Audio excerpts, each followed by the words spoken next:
Imagine boarding a plane full of strangers, only to be told you don't belong where you're sitting. That is exactly what happened to two black teenage sisters on a flight to New York, and the way they responded silenced the entire cabin. What would you do if someone publicly humiliated your child in front of hundreds? Before we dive in, hit subscribe to Skin Deep Stories so you never miss stories that challenge hearts, break stereotypes, and reveal the truth about humanity. Jada, 16, and Amara, 14, tall, confident black sisters with matching braided hair, walk onto Flight 728 with their mother, Patrice. They're dressed neatly, Jada in a yellow hoodie and jeans, Amara in a denim jacket with her sketchbook tucked under her arm.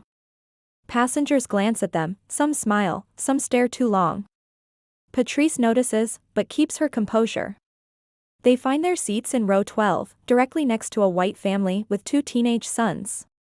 Subtle tension, the father gives a stiff nod, the mother looks out the window.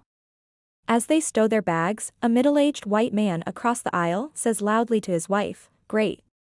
We're sitting next to trouble." Jada freezes. Amara's smile fades.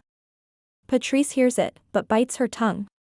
The man smirks, leans back, and says, "Bet they'll be noisy the whole flight."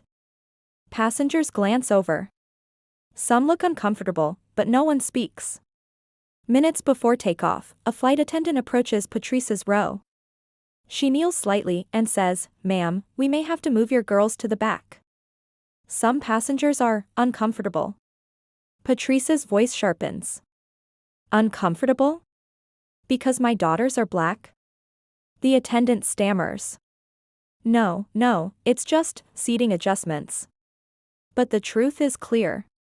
The adjustment is only for them. Patrice looks at her daughters. Amara's eyes are wet. Jada's jaw is tight. "We're not moving. And if you try, you'll have to explain to the captain, and to every passenger here, why two paid seats suddenly aren't good enough." The man across the aisle mutters. "Here we go."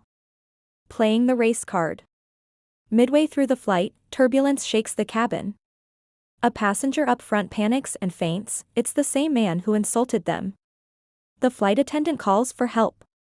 Nobody moves. Then Jada speaks up.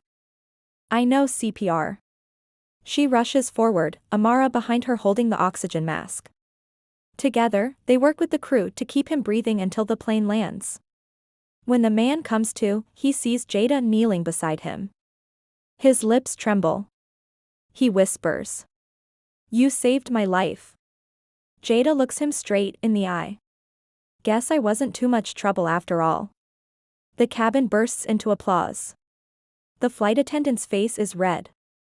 As the family gathers their bags, another passenger, a quiet older woman in first class, walks up to Patrice. She says softly, "I'm the CEO of the airline. I saw everything. I'll be calling you."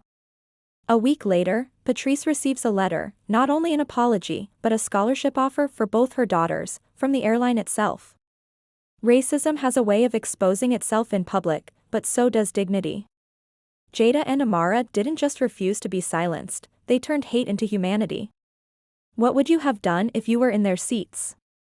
Drop your thoughts in the comments, and don't forget to subscribe to Skin Deep Stories for more powerful, true, and inspired stories that change hearts.